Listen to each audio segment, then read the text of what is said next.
você tem que ter essa capacidade de dialogar com os diferentes.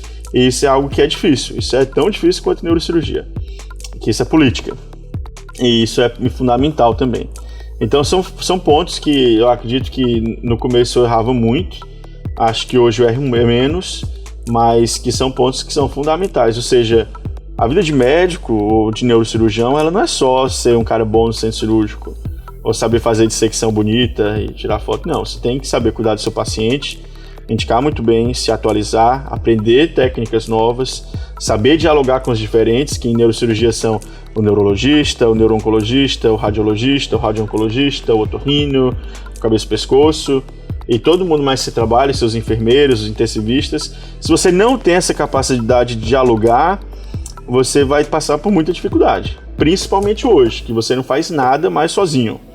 Então, isso são algumas coisas que a gente não aprende diretamente na faculdade, e que eu acredito que fazem toda a diferença para quem consegue fazer isso ao longo do tempo.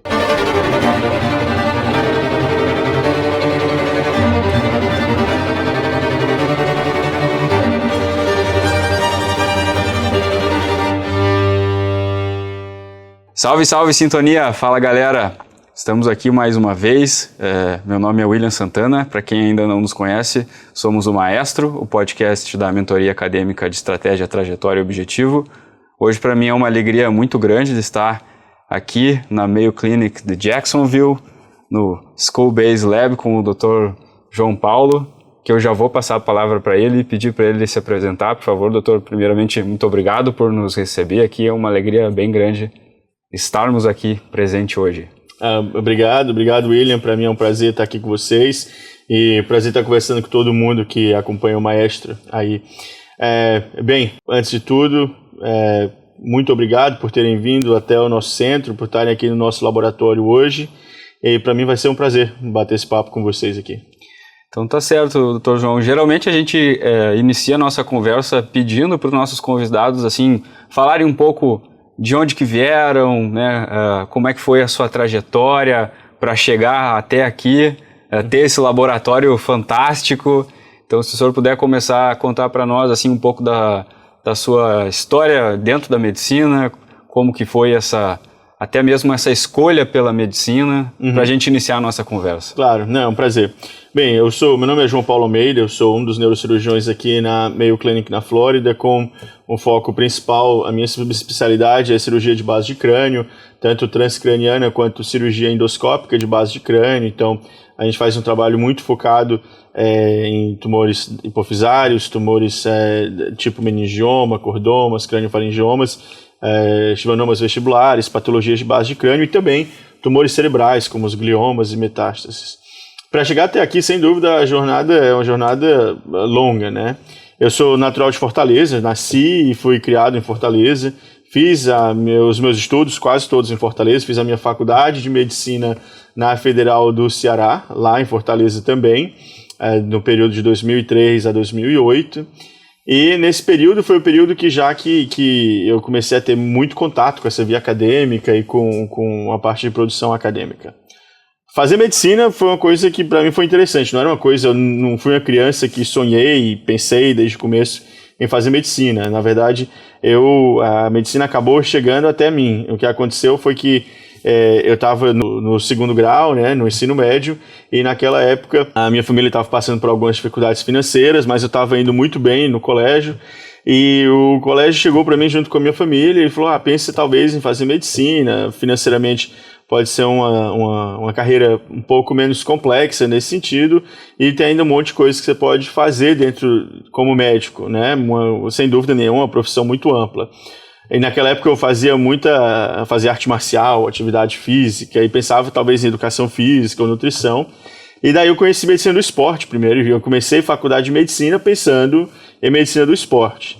Mas daí chegou o primeiro ano de faculdade, o segundo ano de faculdade, e eu conheci anatomia, comecei a passar no laboratório de anatomia na minha faculdade, e daí eu me apaixonei por anatomia, virei monitor de anatomia, projeto em anatomia, e também depois projeto em neurologia e neurocirurgia, e daí aliaram-se duas coisas que eu me percebi extremamente apaixonado, que era a anatomia, e depois a anatomia que viria a ser microcirúrgica, e a neurologia e neurocirurgia.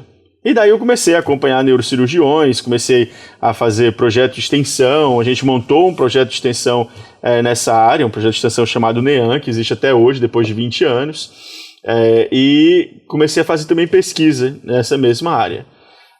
E durante esse período eu tive a oportunidade de passar um tempo nos Estados Unidos. Por sinal, quem me deu essa oportunidade foi o meu atual chefe, meu chairman, que é um cirurgião chamado Alfredo Quinones Rosa, uma pessoa e cirurgião excelente, um grande pesquisador, hoje é o reitor de pesquisa aqui na Mayo Clinic na Flórida, e me deu essa oportunidade na época de ir para Johns Hopkins, onde ele trabalhava, isso é 2008. Eu passei um período de mais ou menos, foi como entre 3 a 6 meses, eu não me recordo muito bem.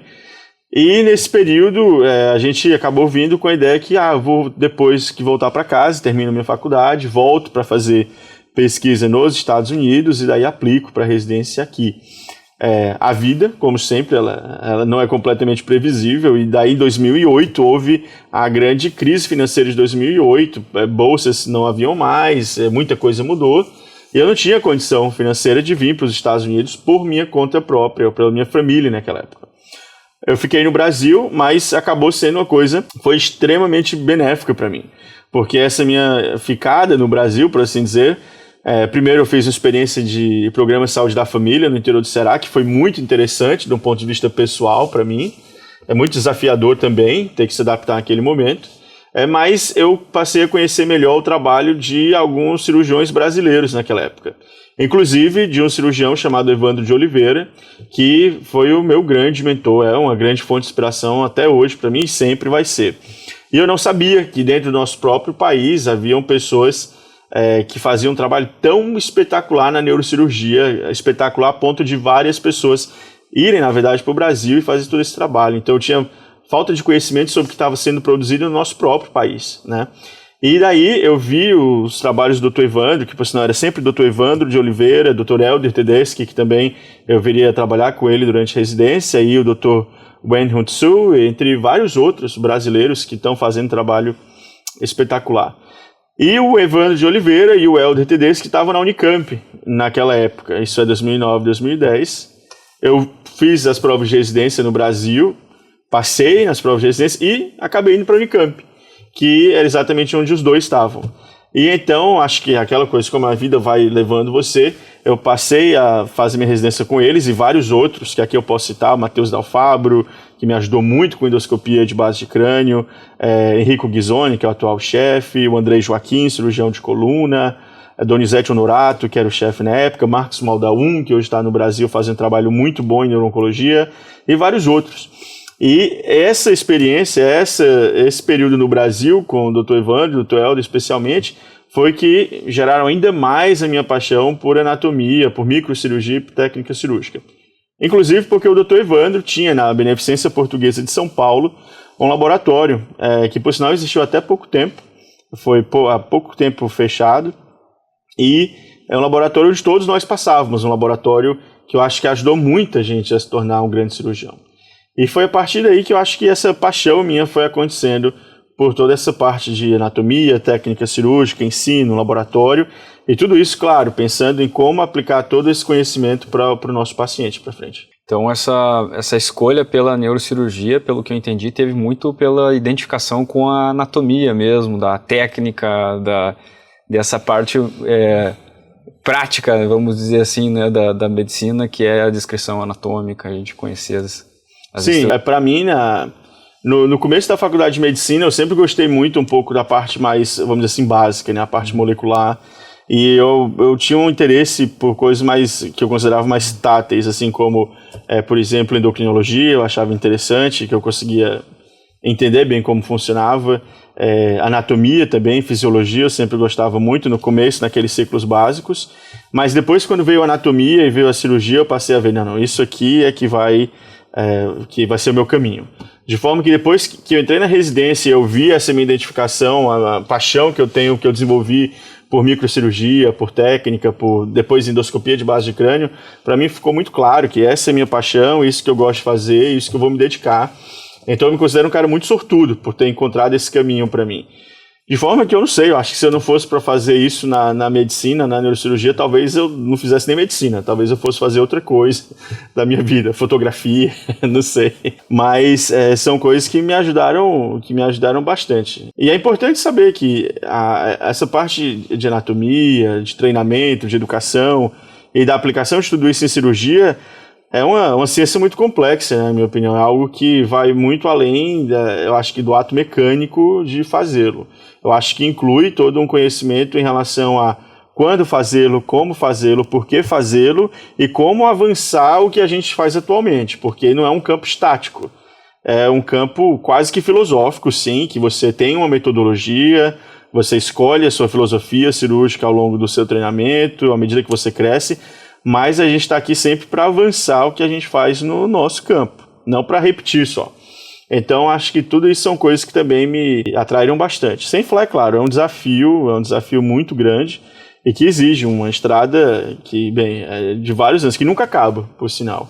Mas esses foram as coisas, acho que principais que me atraíram para esse campo específico durante a medicina e depois durante a residência de neurocirurgia. E como é que foi a residência, Dr. João? Assim, o senhor voltou para o Brasil depois de ter tido essa primeira experiência aqui nos Estados Unidos.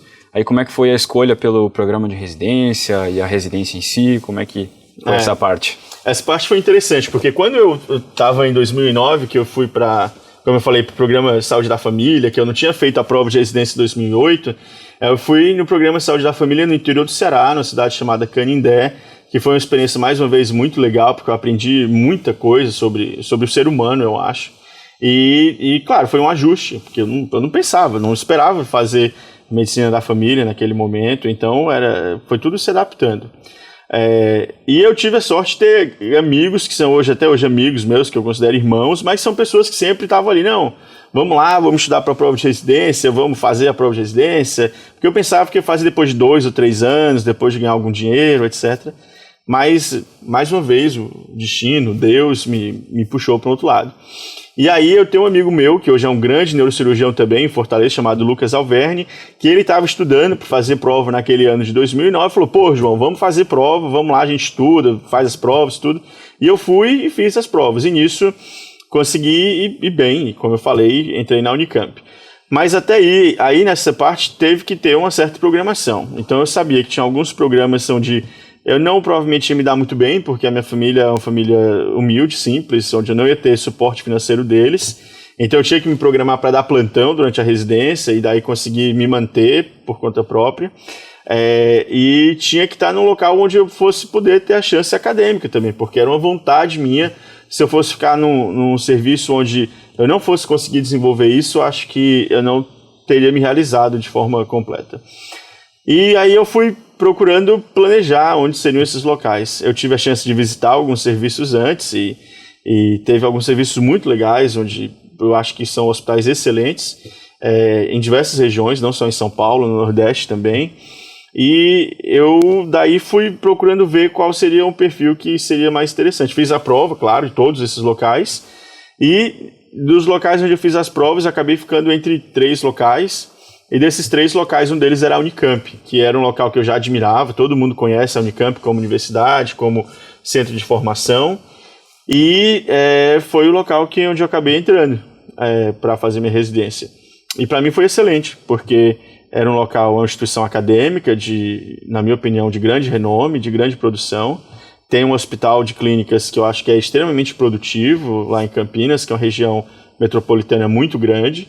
E que tem cirurgiões, que tinha cirurgiões também naquela época que eram extremamente respeitados. Então, para mim foi algo que não foi completamente planejado, mas era algo que sim, que eu já pensava, tipo, na Unicamp. Inclusive, no ano anterior, em 2009, eu conheci alguns residentes que hoje são, claro, cirurgiões muito bons no Brasil, o Leonardo Giacomini e outros que estavam fazendo residência nessa época. E então, acho que as peças foram se juntando para chegar até lá na Unicamp. E quando eu cheguei lá em Campinas, claro, o primeiro ano é um ano de adaptação, não é um ano fácil o primeiro ano, mas depois do primeiro ano você consegue se enquadrar e consegue se ajustar e, para mim, pelo menos, foram os melhores anos da minha vida, sem dúvida. Foram anos muito bons do aspecto profissional e pessoal e que me permitiram chegar aonde a gente está chegando, né? Não existe uma linha final, mas onde a gente está caminhando para chegar. Muito legal, assim, eu vi que às vezes a gente planeja as coisas, mas a vida reserva coisas até melhores do que a gente está planejando. Eu acho que não pode, é claro, todo mundo tem que ter um planejamento, mas eu sou um cara muito ansioso, sempre fui, e com isso meio obsessivo-compulsivo, assim, então eu gosto de planejar minhas coisas, isso vai ser aqui, só que não é assim, isso não é a vida você não consegue planejar cada vírgula, cada ponto que vai ter em cada momento, né? A vida acontece do ponto de vista pessoal e profissional. E eu acho que para mim foram essas lições que ficaram, né? Então eu podia ter ficado... Ver, por exemplo, que eu não fui minhas residências nos Estados Unidos em 2008, quando eu podia ter feito. Eu tive que fazer programa de saúde da família em 2009. Minha residência foi difícil no começo, depois... Não, você não pode pensar só assim. Você tem que ver. Tive que fazer isso. O que você aprendeu? O que você cresceu com isso? Fiz no Brasil, foi a melhor coisa que aconteceu para mim. Porque sem essa experiência, mais uma vez, dessa filosofia que hoje eu levo para a minha vida como um todo, e que eu espero conseguir um dia fazer pelos outros o que fizeram por mim, como o Dr. Evandro, o Dr. Helder e todo mundo que me ajudou a me treinar, eu acho que vai ser uma das melhores coisas que eu posso fazer para alguém, porque foi essa filosofia que me ajuda hoje a tratar os meus pacientes de forma diferente, a fazer cirurgia e conseguir avançar no nosso campo de uma forma mais progressiva, por assim dizer. Inclusive, se eu tivesse feito, talvez, a minha formação toda nos Estados Unidos. É claro, o ideal, eu acho que é você conseguir conhecer diferentes filosofias. Mas a minha filosofia eu escolhi naquela época. E é uma filosofia que eu levo com muito orgulho. E foi uma filosofia que eu peguei no Brasil. Essa é a grande verdade. E hoje a gente procura crescê-la aqui, nos Estados Unidos também. E como é que foi, assim, essa transição aí da residência até ir para o Canadá, né? Teve um período no Canadá e depois para vir até aqui na Mayo Clinic. Bem, como eu falei, durante a minha residência eu fiquei muito próximo, né, do Dr. Evandro, do Dr. Helder, do Matheus Dalfabro, do Dr. Dalfabro, um cara espetacular, que inclusive visitou a gente aqui, ele esteve nesse laboratório aqui há pouco tempo.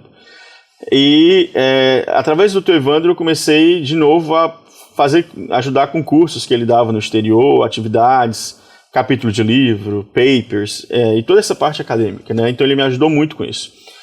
E, ao mesmo tempo, eu tive uma oportunidade no meu último ano de residência de passar um período fazendo pesquisa fora do país. Então eu passei 6 meses em Johns Hopkins mais uma vez trabalhando com o Dr.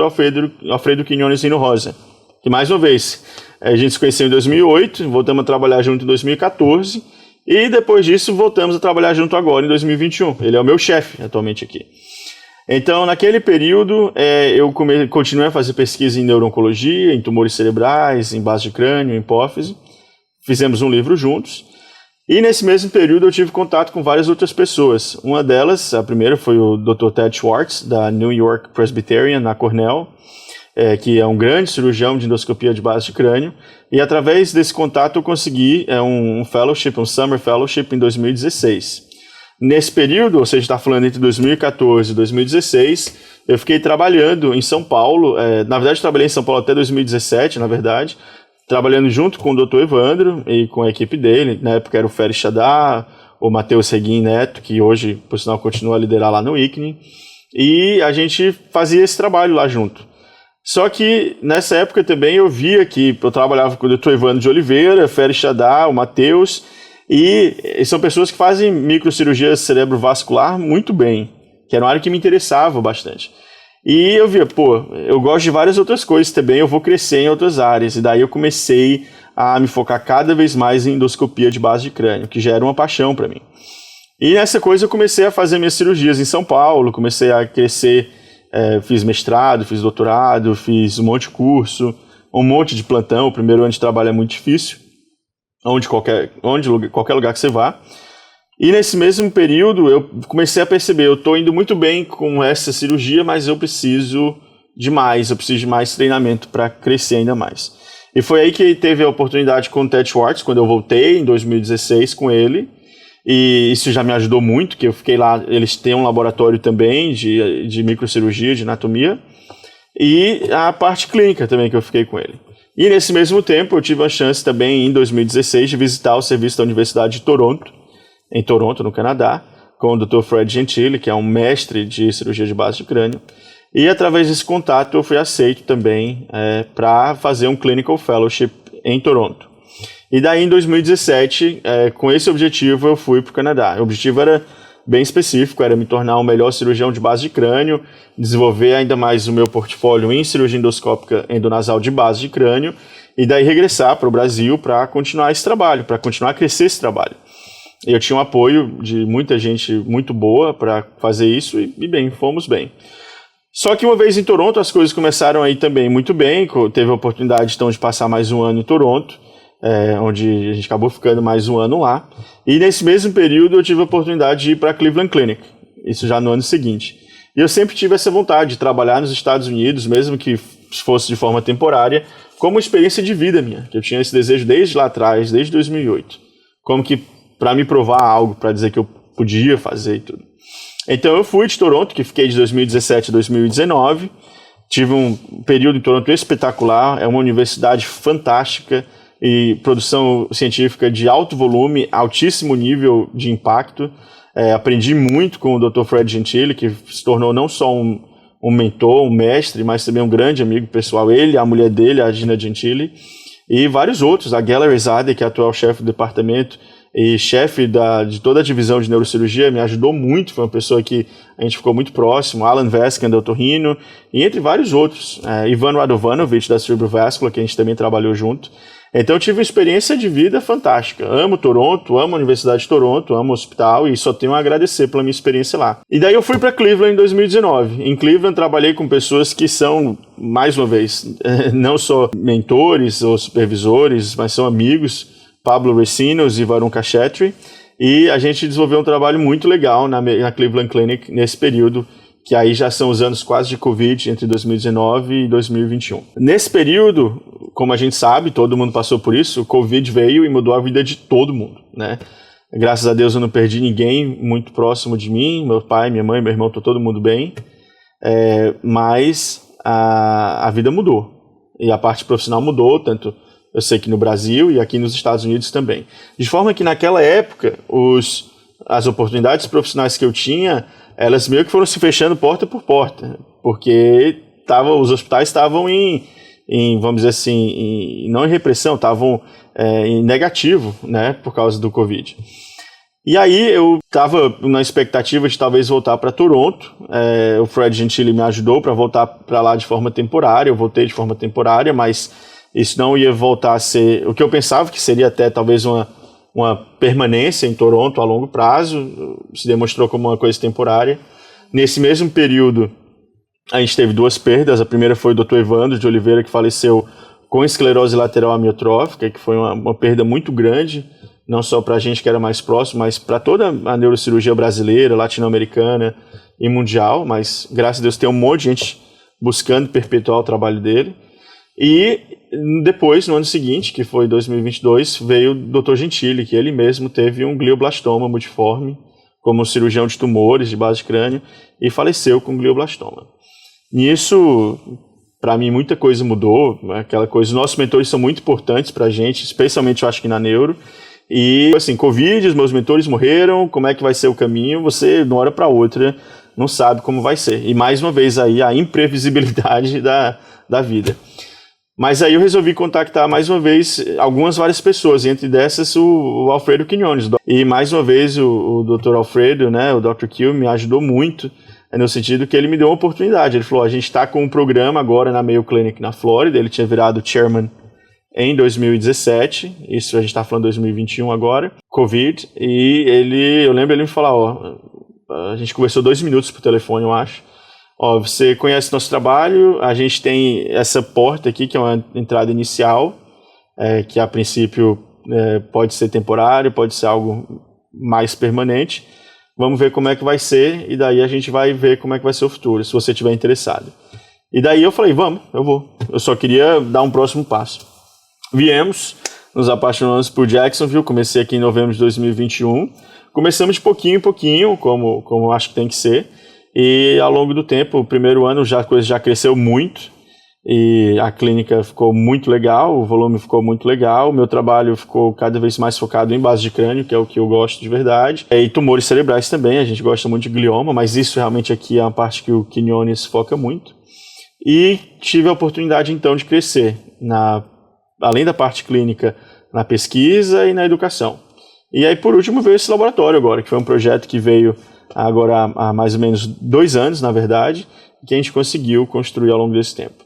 Então assim, de uma forma resumida ou não, é mais ou menos esse caminho que a gente trilhou para chegar até onde a gente está hoje. Eu, ouvindo o senhor falar, assim, eu fico muito feliz assim, de ouvir, porque tem muitas pessoas que veem as outras pessoas, infelizmente isso faz parte do ser humano, né? Ver a pessoa às vezes num lugar, na carreira profissional, e não percebe que a pessoa teve que trilhar assim, um longo caminho até chegar. Então assim, eu fico feliz de ver. Isso serve de incentivo até para nós como estudantes, eu falo para mim pelo menos como estudante, porque a gente vê assim que as pessoas chegam nos lugares, não é de um dia para o outro, assim, não cai do céu, a pessoa teve que batalhar por bastante tempo, teve toda uma trajetória de vida para chegar. Isso é muito claro, eu acho que isso é a coisa mais clara, isso é para todo mundo que... Você tem que saber muito bem o que você quer, você tem que saber muito bem por que você quer, eu acho que você tem que ser apaixonado por aquilo que você faz, eu só vou continuar a fazer porque eu sou apaixonado completamente por isso. Tipo, quando eu chego em casa tarde, minha mulher sabe, provavelmente é porque eu estou em cirurgia longa ou porque eu estou no laboratório. Quando eu estou no laboratório eu apanho quando eu chego em casa, mas é brincadeira, né? Ela não me bate, mas é porque a gente tem essa paixão por isso. Se você não tiver essa paixão, isso não sou só eu, é todo mundo. Se você não tiver essa paixão, você não vai conseguir construir algo que realmente vai ter um significado, vai ter um valor, vai ter um ponto de, vamos dizer assim, de interesse para os outros. Não só para você, mas principalmente para os outros também.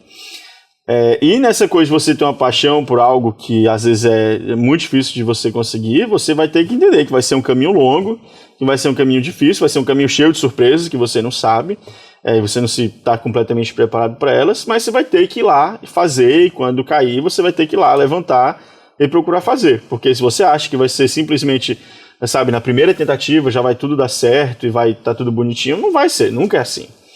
E eu lembro durante a faculdade ou durante a residência, ou mesmo depois aqui, na faculdade, algumas coisas que eu lembro que eu ouvia me perguntavam em Fortaleza, você é filho de neurocirurgião algum para você estar no centro cirúrgico e estar fazendo isso? Não, na família não tinha nenhum médico naquela época, entendeu?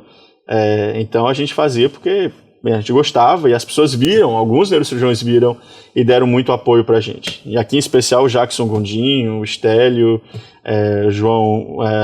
Então, assim, muita gente deu muito apoio, lá em Fortaleza já.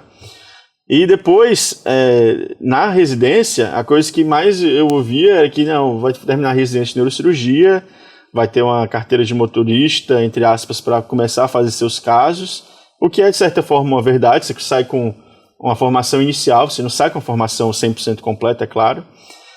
Sua vida permite isso. E a grande verdade é que o neurocirurgião é cirurgião de coluna e vai só operar a coluna.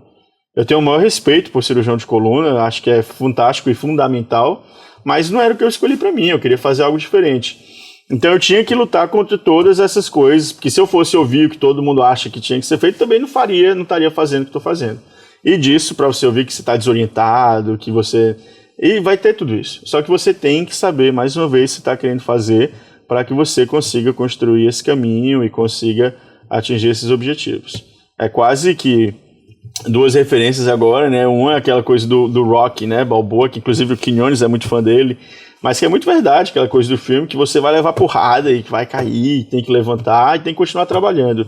E a outra, pra gente que é brasileiro, acho que o grande exemplo é o Ayrton Senna, né? O cara, você vê aquelas corridas, você vê aquele documentário, você vê o filme que vai ter, e pô, aquele cara, o que ele conseguiu fazer quando todo mundo lá naquela década de 80 via o Brasil naquela época, ainda mais que hoje, o que é um brasileiro fazendo isso e tudo. E o cara foi lá e fez. Então a gente tem que ter, na minha opinião, esses exemplos, você tem que ter isso. E aí, mais uma vez, sou muito grato porque eu tive gente como o Dr. Evandro, eu tive gente, sabe, como o Quinones também, o Gentili, pessoas que fizeram muita coisa sem simplesmente aceitar o que sabe, o que é dito, o que é predisposto. Mas você tem que estar disposto a um caminho longo.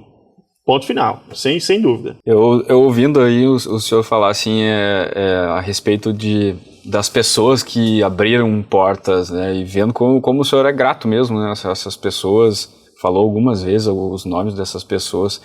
Como é que o senhor, hoje em dia, assim, e o senhor mesmo falou antes, assim, que procura retribuir o que recebeu, né?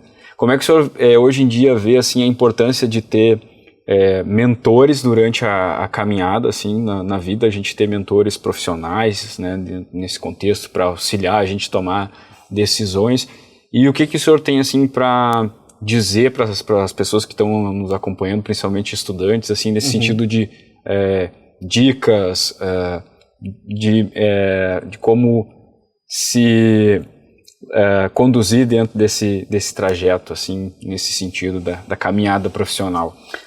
Assim, eu acho que como se conduzir, eu não tenho como dar dica muito específica, porque eu acho que eu fiz um monte de erros, cometi um monte de erros no meu caminho. E eu acho que todo mundo vai cometer um monte de erros, então eu também não sou exceção a isso. Acho que talvez uma diferença é que eu não parei por causa dos erros que eu cometi, eu estou procurando continuar a seguir em frente. Eu acho que, do ponto de vista de dica, a única coisa que eu posso dar é isso: você procurar saber o que você tem interesse, definir esse interesse não como uma questão, não tenha como seu interesse, acho que uma questão, um valor financeiro, ou às vezes até um objetivo geográfico, por assim dizer.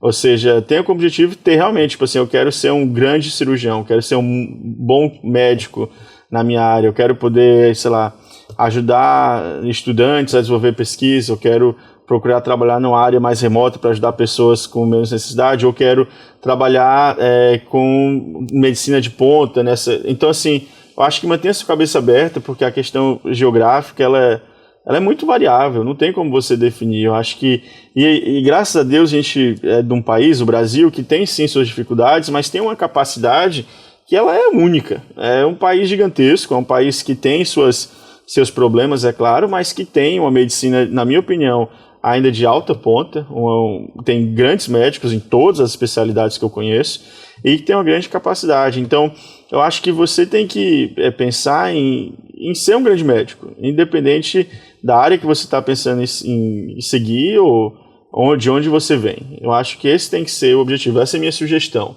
Muito mais do que ter coisas muito pontuais em relação a dinheiro, onde quer estar com 50 anos ou coisas desse tipo, porque isso é imprevisível, na minha opinião. Do ponto de vista do que eu procuro fazer hoje, tem várias coisas que eu lembro. Então, o Quinones, por exemplo, em 2008, quando eu conversei com ele a primeira vez, eu lembro que eu mandei um e-mail, eu lembro que ele respondeu para mim em 5 minutos. Então, hoje quem procura falar comigo, eu não sei se eu consigo fazer com todo mundo, mas eu procuro falar com todo mundo e eu procuro sempre respeitar muito, porque se uma pessoa está vindo falar comigo, eu que sou novo, que eu acho que eu ainda tenho muita coisa para fazer, é muito legal que essa pessoa está vindo falar comigo, ela podia falar com um monte de gente hoje em dia. Então, assim, eu tenho muito respeito por essas pessoas e eu procuro, dentro das minhas possibilidades, dar alguma dica ou dar alguma ajuda perto que eu posso. É claro, não posso, sei lá, trazer todo mundo para vir trabalhar comigo, ou fazer um fellow, ou fazer alguma coisa desse tipo. Isso eu não posso. Mas o que eu puder fazer para dar de ajuda, a gente vai fazer. E isso é o mínimo que eu acho que a gente pode fazer, né? Ademais, para aquelas pessoas que já estão, sabe, em residência ou terminando e tem essa sim já um preparo para vir, para passar um tempo, até mesmo aqui no laboratório ou no hospital, aí com essas pessoas é um perfil diferente. Realmente eu ligo o módulo quase que, procuro ligar um pouco mais o módulo do Dr. Evandro, que como é que é isso? Estar no laboratório realmente tem que ser um trabalho da busca pelo perfeccionismo, e de você estar ali aquele tempo, fazendo aquele trabalho de secção, seja no laboratório, seja no centro cirúrgico, e buscando nada menos que a perfeição. E você vai buscando aquele objetivo e com o tempo vai indo. E isso é algo que eu busco muito. E um outro ponto que é fundamental, que é um ponto que eu peguei com o Dr. Gentili, que eu conheci através dele, que é o que ele chamava de mindfulness, né, que hoje todo mundo fala. Eu lembro a primeira vez que eu vi ele falando foi em 2017. Ele é um cara que, ele, além de ser um cirurgião fantástico em base de crânio, ajudou essa especialidade a surgir, na verdade. Ele faleceu agora, com 75 anos, com um glioblastoma. Ele é um cara que, durante a vida dele, ele passou por vários desafios, muito maiores que qualquer coisa que eu já passei. Ele perdeu 2 mulheres por câncer de mama. E passou por várias dificuldades, mas teve sorte sempre de encontrar pessoas que ajudaram ele no caminho, inclusive a Gina, esposa dele, que ajudou ele nos últimos momentos. Mas através dele, eu acredito que por causa das dificuldades que ele passou, ele sempre falava disso, de mindfulness. E talvez por causa do lado italiano dele, ítalo-canadense, ele sempre foi um cara muito social, de trazer as pessoas para perto e de fazer evento social. E isso eu também acho muito importante. Então, isso é uma coisa que também, quem vem para cá, a gente fala no laboratório, tem um evento do laboratório, tem um evento social, que tem que ter um jantar por semana, alguma coisa por semana, porque isso é muito importante. A gente não é só neurocirurgião, a gente não é só médico, a gente é ser humano, e ser humano tem um monte de necessidade, e a gente tem que lembrar disso, porque senão a vida passa e você não faz nada. Então, eu acho que essas são as coisas que eu vejo hoje, que são o meu tripé, né? Eu acho que é você estar disponível para procurar ajudar os outros, e aí é ajudar da melhor forma que você pode. A busca pela excelência e pela perfeição, que aí o meu mestre, realmente, o Dr. Evandro, era um cara que eu acho que eu nunca vou ver outro igual. E buscar trazer essa busca, mas ainda assim, não deixando de esquecer o seu lado humano e o seu lado social, junto com a maestria, que o Gentili também tinha, e de alguma forma tentar ler esses fatores. Eu acho que é isso que eu acredito, isso que eu acho que pode ajudar não só para quem já é neurocirurgião ou residente, mas também estudante de medicina que está começando. Muito bom mesmo. Obrigado. Assim, para mim está sendo uma experiência muito satisfatória poder ouvir em primeira mão aqui. E ouvindo também, o senhor falou antes assim dos erros, né? Teria alguma coisa que o senhor vê que hoje em dia, né, pensando com a mentalidade de hoje em dia, teria feito diferente? Nossa, um monte. Na formação, na vida profissional? Um monte. Eu lembro que durante a residência eu cometi um monte de erros. No meu primeiro ano de residência eu tinha uma dificuldade muito grande de entender o fator social da residência, por exemplo. Isso no Brasil, não estou falando, não fiz minha residência aqui, fiz lá no Brasil. E isso me gerou muita dificuldade, porque apesar de eu estar trabalhando, de eu estar me dedicando, de eu teoricamente ser inteligente, de estar fazendo todo o meu trabalho, eu não conseguia desenvolver um trabalho bom com o meu próprio grupo de colegas, porque às vezes eu não entendia bem a visão de cada um. E eu só fui melhorar isso ao longo do tempo, eu só fui ver isso com o tempo. Mas, graças a Deus, eu não demorei muito tempo, no segundo ano já estava com um grupo que, como eu falei, propiciou os melhores anos da minha vida, isso da gente de vida pessoal também, de sair junto, de ir para festa junto, não só de operar junto. Isso para mim foi fundamental. Então, acho que você tem que entender bem o contexto social, o grupo onde você está, e entender que as pessoas são diferentes. E naquela época que eu era muito mais novo, eu acho que eu tinha uma visão diferente. Eu achava que neurocirurgia, no caso, tinha que ser uma coisa, aquilo ali, aquela coisinha fechada. E hoje eu vejo que não, eu acho que é bem diferente disso. Da residência ainda, eu lembro também que você tem que procurar ser honesto, trabalhar bem, procurar entregar o que você tem que fazer naquele momento. Eu lembro que com um dos meus chefes, o Helder Zambelli, teve um plantão que uma vez estava uma coisa, o paciente foi de alta, não foi de alta, um paciente de emergência, e eu falei, não, foi de alta, não foi de alta, e ficou naquela coisa, no final das contas, ele viu que eu não tinha agido bem, e ele teve uma conversa comigo, mas ele, mesmo tendo errado naquele momento, ele foi um cara que veio e me chamou para comer um sanduíche, me desculpou, mesmo eu tendo errado, pô, eu nunca vou esquecer isso na minha vida. Foi um cara que, sabe, que foi uma pessoa espetacular para mim. Hoje eu tenho o maior respeito por ele, porque ele podia simplesmente ter fechado a cara e sabe isso. Então, assim, foi um aprendizado muito bom nesse sentido também, e com outros colegas também, onde a gente errou, às vezes fala uma coisa, fala outra, mas eu acho que com o tempo, à medida que a gente vai amadurecendo, vai procurando controlar o nosso ego e vai aprendendo a ver as coisas de um aspecto mais até distante, assim, você vai conseguindo lidar.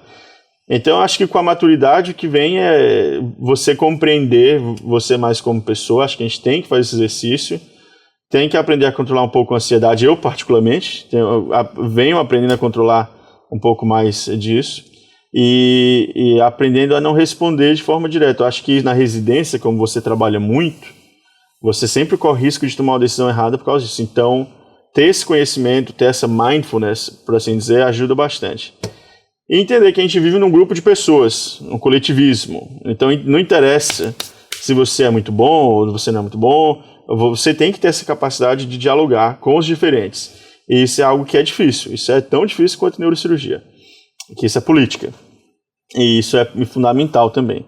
Então são pontos que eu acredito que no começo eu errava muito, acho que hoje eu erro menos, mas que são pontos que são fundamentais. Ou seja, a vida de médico ou de neurocirurgião, ela não é só ser um cara bom no centro cirúrgico, ou saber fazer dissecção bonita e tirar foto. Não, você tem que saber cuidar do seu paciente, indicar muito bem, se atualizar, aprender técnicas novas, saber dialogar com os diferentes, que em neurocirurgia são o neurologista, o neuro-oncologista, o radio-oncologista, o otorrino, o cabeça e pescoço, e todo mundo mais que você trabalha, seus enfermeiros, os intensivistas. Se você não tem essa capacidade de dialogar, você vai passar por muita dificuldade, principalmente hoje, que você não faz nada mais sozinho. Então, isso são algumas coisas que a gente não aprende diretamente na faculdade, e que eu acredito que fazem toda a diferença para quem consegue fazer isso ao longo do tempo. Muito bom, acho que isso é uma coisa, pelo menos do que eu tenho percebido na vida profissional, essa habilidade de saber trabalhar em equipe é talvez uma das mais importantes assim, para conseguir ter sucesso profissional, é ter uma boa capacidade de trabalhar com uma equipe, ser uma pessoa que consegue transitar com os colegas e os outros profissionais. Eu vejo que é bem importante assim. Sim, isso é uma mudança, claro, a mudança são algumas mudanças culturais. Todos nós sabemos que tem mudança cultural na sociedade acontecendo hoje em dia, já há alguns anos, e tem mudanças culturais que acontecem também dentro da profissão médica e como subespecialidade na neurocirurgia. E é partindo de um pressuposto onde, na minha visão, o neurocirurgião tinha uma posição que se via ou se posicionava quase superior aos outros, para entender que você faz parte de um grupo. E que nesse grupo as coisas não vão funcionar muito bem, ou não vão funcionar, se você não conseguir trabalhar numa equipe, onde cada um tem sua importância. E eu acho que essa capacidade de comunicação é sem dúvida algo que todo mundo deve procurar trabalhar. É igual como você saber falar inglês, ou espanhol e português, e hoje saber fazer programação, por assim dizer, e você não conseguir se comunicar com as pessoas com quem você trabalha. Isso vai ser muito difícil. Trabalhar com grupo é igual você trabalhar com outras pessoas de contextos diferentes, de backgrounds diferentes, e onde aquelas pessoas têm uma única coisa comum, né? Que é todo mundo gosta de se sentir importante, todo mundo gosta de se sentir valorizado. Então, eu acho que isso é algo que todo mundo tem que cultivar e que tem que trabalhar um pouco, além da questão de mindfulness que eu comentei também. Porque as únicas coisas que são constantes na vida é que você vai ter mudança, que você vai ter desafio e que você vai ter que escolher se você vai superá-lo ou se você vai procurar fugir dele. Então é um caminho, todo mundo está exposto, mas isso são fatos. E hoje em dia, com esse laboratório aqui pronto, né, depois desse período de trabalho que você falou, né, desde 2021 até aqui, hoje está com o laboratório, está com mais ou menos 3 meses, né, de inaugurado o laboratório. Quais são os próximos passos aí aqui dentro da instituição, da carreira? Como é que o senhor está planejando os próximos passos aí dentro da imprevisibilidade da vida? A primeira coisa é aceitar a imprevisibilidade da vida, né? E graças a Deus, pelo menos na minha trajetória, a imprevisibilidade sempre trouxe coisa boa. Mas assim, esse laboratório é algo fantástico, é algo que a gente é muito grato à instituição, à Mayo Clinic aqui na Flórida, né? Em nome do CEO, que é o Dr. Ken Thielen, o meu chairman, que é o Alfredo Quinones Hinojosa, o chairman da Otorrino, que é o Jeffrey Janus. Esse laboratório ele veio suprir uma necessidade que a gente já tinha, porque esse campus ele vem crescendo de forma meteórica, né? Um campus que existe desde 1985, aqui na Flórida, e que o hospital abriu em 2008, mais ou menos, se eu não estou errado. O Simulation Center abriu naquela época e cresceu em 2016, 2017. E com esse crescimento, a gente já vinha fazendo muitas atividades de educação e treinamento no PSL Lab, que vocês conheceram, mas aquele espaço é um espaço multidisciplinar. Então, assim como a neuro cresceu, a cirurgia geral cresceu, a plástica cresceu, a robótica cresceu, e passa a ter o quê? Um espaço que você passa a necessitar mais. Então, em 2021, quando eu cheguei, eu tinha a ideia já de trazer um Skull-Base Lab, e acabou que a gente deu muita sorte, porque o departamento de otorrino aqui tinha começado com esse plano de um laboratório de osso temporal, um Temporal Bone Lab. E aí o que a gente fez foi juntar as peças. Como eles já tinham um plano inicial para o Temporal Bone Lab, a gente propôs, vamos juntar as forças e vamos ter algo que vai ter um componente de temporal bone lab, ou seja, tem toda a estrutura para fazer temporal bone, osso temporal, mas a gente vai fazer um laboratório de base de crânio completo, não só de osso temporal. E aí a gente entrou com as nossas colaborações, com as nossas, vamos dizer assim, intermediando através da indústria, com os projetos, e conseguimos então fazer esse laboratório que abriu há 3 meses. Então, isso, antes de tudo, eu sou muito grato a esse apoio que os departamentos deram. Esse é um laboratório nosso, da Mayo Clinic, não é o meu laboratório, eu sou um dos supervisores que ajudam a tomar conta. Eu amo esse laboratório, é claro, e aqui que os nossos fellows trabalham todo dia. Então, hoje a gente tem 3 fellows, um aqui é a Flor, que é da Argentina, Flor Montilla, do Hospital Cruz de Buenos Aires. A gente tem o David Russo, da Itália, que vem de Pádua. E tem o Juan Pablo Valencia, que ele é colombiano, mas faz residência em Valência, na Espanha.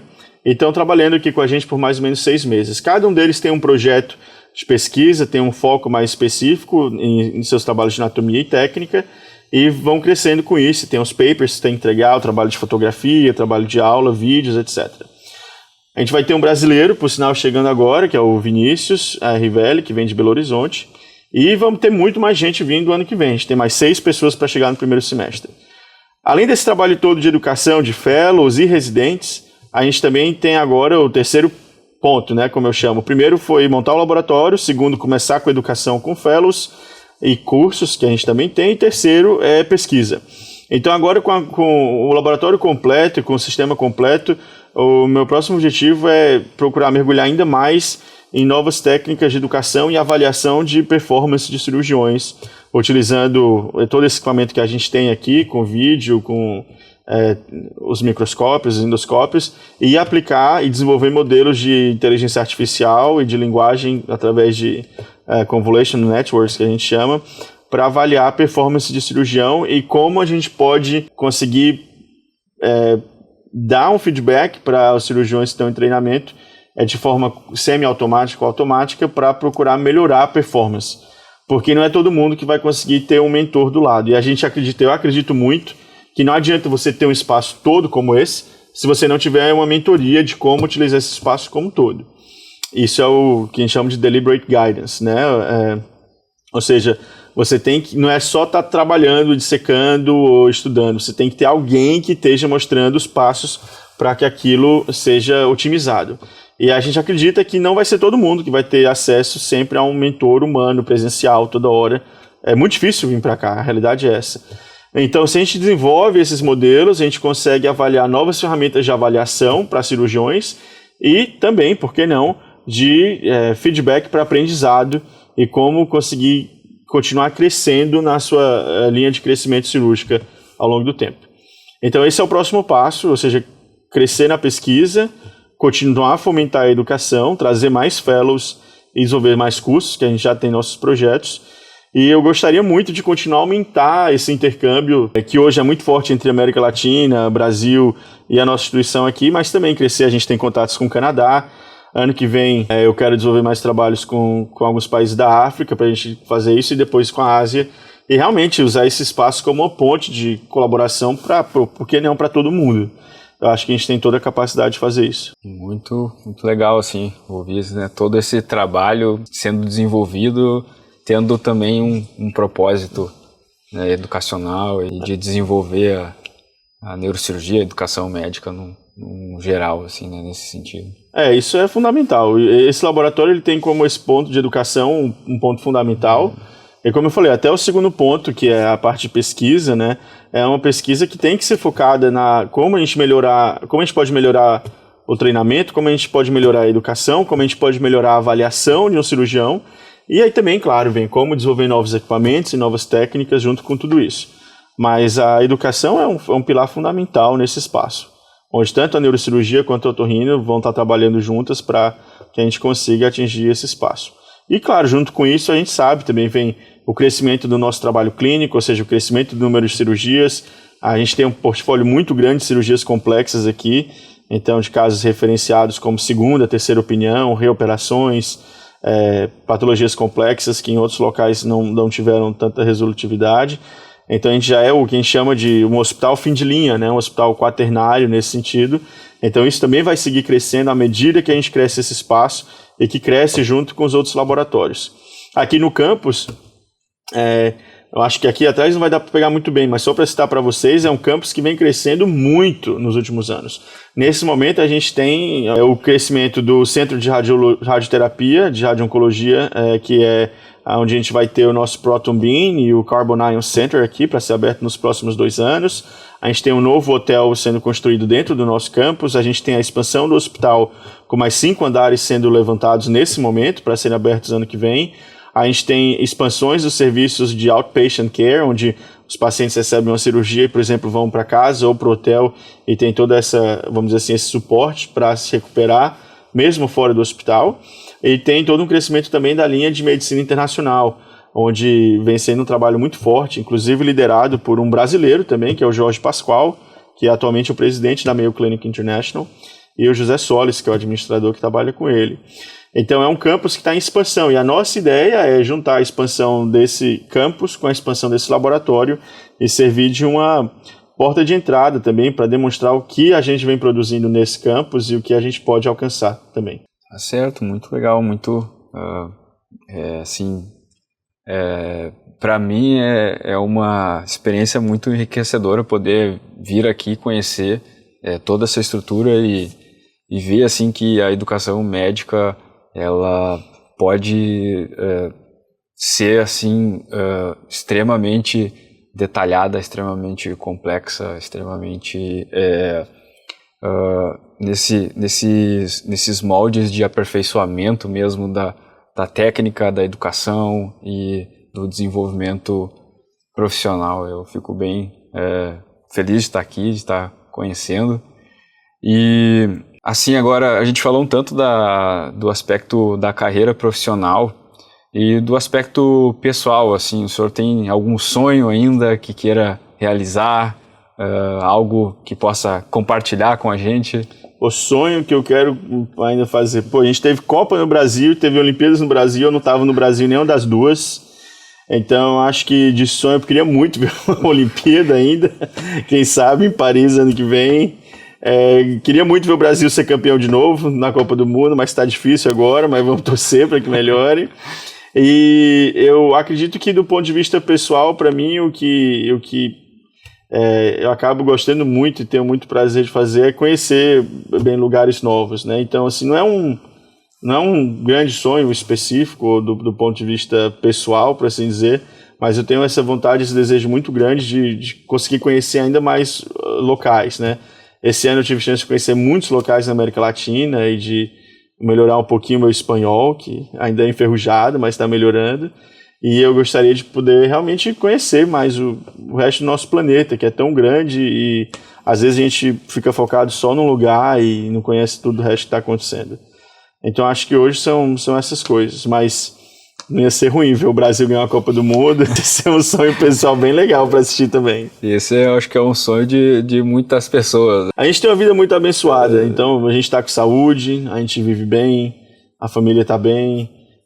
Aqui em Jacksonville, eu sou de Fortaleza, então eu sou da praia, a gente tem a praia aqui que me ajuda. Toda vida que estou estressado eu vou para a praia, toda vida que eu não estou estressado eu vou para a praia, toda vida que eu quero parecer diferente eu acordo cedo e vou para a praia antes de todo mundo, eu me troco na praia, ou termino o trabalho e vou direto para a praia, tiro a roupa, coloco calção de banho, vou para a praia e depois vou para casa. Então assim, a praia virou o meu referencial, por assim dizer, de qualidade de vida pessoal, né?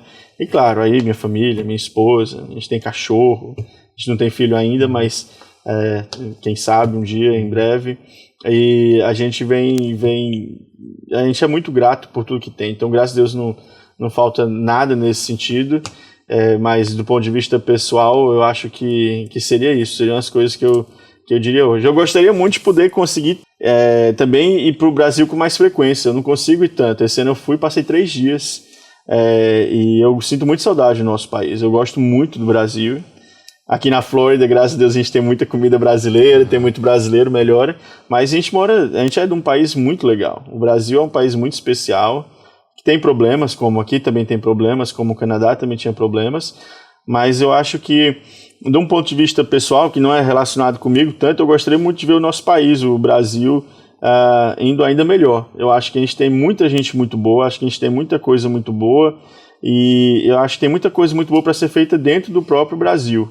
E eu vi isso, o meu mestre, como eu falei, o Dr. Evandro, fez a carreira dele toda no Brasil, ele construiu muita coisa muito boa dentro do Brasil, assim como muitos outros. Então eu gosto de acreditar no nosso país, eu acho que tem muita coisa legal para ser feita.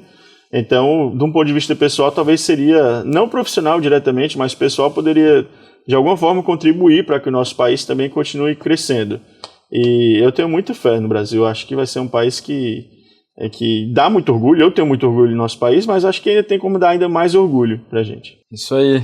Quero deixar a palavra livre para o senhor para fazer qualquer consideração que queira fazer para a galera que está nos acompanhando. Acho que a gente já deve ter mais ou menos 1 hora ou até mais de conversa, passa rápido o tempo, então assim, quero deixar aberta a palavra para ti, para falar considerações que queira, para nossa galera que está acompanhando aí a nossa conversa. Eu acho que de mensagens é um pouco que a gente falou, né? Do meu ponto de vista, assim, o que me guia, acho que você tem que encontrar o que você se sente apaixonado por fazer, tanto do ponto de vista pessoal quanto profissional. E se você tem a sorte suficiente de encontrar aquilo, definir aquilo, você tem que lutar por aquilo que você quer, por aquilo que você acredita. Entender que a paixão só não vai ser suficiente, você tem que ter o commitment, você tem que ter a dedicação para atingir o seu objetivo, para que você seja agraciado por trabalhar naquilo que você gosta, inclusive. E eu acho que, como a gente falou, você tem que lembrar, à medida que você está fazendo tudo isso, que a vida vai e vem, que a vida é cheia de fatores imprevisíveis e que você tem que procurar manter ali um pouquinho do juízo na cabeça para lidar com isso. Então, acho que assim, para a geração que está vindo, especialmente para o pessoal mais jovem, estudante, é lembrar que o caminho é longo, que não existe nada de alta qualidade, de alta durabilidade que venha com pouco tempo. Isso não existe. Que não existe caminho fácil para ninguém. É ilusão achar que alguém está tendo um caminho fácil. Não é assim que funciona. Mas que você deve continuar a acreditar no trabalho duro, no estudo, na dedicação, naquilo que você é apaixonado. E eu acredito que alguma hora aquilo vai virar. E a gente acredita muito na filosofia, né? O que a gente faz aqui é uma filosofia cirúrgica, que a gente aprendeu muito com o Dr. Evandro de Oliveira, com o Dr. Fred Gentili, como eu falei, com o Dr. Quinones, que é o meu chefe atual, que é baseado em trabalho árduo, em dedicação, em paixão e também em reprodutibilidade. A gente quer que as pessoas consigam vir para cá, consigam entender essa filosofia, se Deus quiser agregar essa filosofia para a vida delas e levar de volta para onde elas vêm, seja lá onde for aquilo, e daí procurar ajudar outras pessoas também. Então, são esses pontos que eu acho que são fundamentais, são esses pontos que eu acho que servem para todo mundo e que a gente está aqui de portas abertas para procurar ajudar para quem tiver interesse. Eu tenho mídia social, tenho meus e-mails, o William pode compartilhar depois tudo isso. Isso aí vai estar publicado. E a gente está aqui para quem puder, para o que puder fazer. Tá certo, doutor João. Eu, primeiramente, quero fazer um agradecimento ao doutor Felipe Franco Pinto, que fez essa ponte. Ele conheceu o senhor lá no Canadá, falou, né, nesse período, me passou o contato do senhor, aí a gente veio conversando já desde do ano passado e tive essa grata satisfação de vir aqui para a Flórida, entrar em contato contigo e o senhor me receber o Marcos, que está aqui também. Meu agradecimento sincero mesmo, assim, poder abrir as portas para a gente vir aqui conhecer a estrutura, né, o laboratório, e ter essa conversa e por trazer toda essa experiência, essa vivência para o pessoal que nos acompanha. Eu faço esse trabalho do podcast que a gente vem fazendo, e o Leonardo, que é meu colega, que também faz esse trabalho, a gente faz junto, né, o trabalho do podcast. A gente faz com uma alegria, assim, porque a gente tem uma maior satisfação de poder trazer as pessoas para trazer a sua experiência e compartilhar a sua experiência para que sirva de exemplo para outras pessoas, para estudantes, para as pessoas que estão, principalmente as pessoas que estão mais no início da carreira, né, que serve de exemplo para a gente ter uma injeção de ânimo, como a gente diz, de procurar, assim, batalhar pelos nossos objetivos pessoais, profissionais, sonhos e também ter essa noção mesmo que precisa ter um trabalho árduo para chegar nos lugares que a gente deseja chegar. E eu sou uma pessoa que vejo assim que, para mim, eu prefiro muito mais ter esse trabalho e sentir o gosto de ter trabalhado e estar recebendo as coisas pelo próprio trabalho, pelo próprio mérito, do que as coisas que venham na bandeja, né? Então, assim, fico muito feliz e honrado, assim, gratificado de estar aqui hoje. Muito obrigado. É isso. E espero que a gente possa nos encontrarmos mais vezes aí em outras oportunidades, e obrigado por nos receber e ter essa conversa com a gente. Obrigado, William. Prazer todo meu. Muito obrigado. Grande satisfação. Obrigado, cara. É isso aí, galera. Espero que vocês tenham gostado dessa conversa, porque para mim foi muito bom, está sendo muito boa. E para vocês que acompanharam nossa conversa até aqui, que saibam de alguma pessoa que tem interesse nessa conversa que a gente teve até aqui, o meio que a gente tem de chegar nas pessoas é através do compartilhamento. Então enviem para as outras pessoas, compartilhem. E é isso. Muito obrigado a todos que nos acompanharam até então. Até a próxima. Obrigado. Até mais.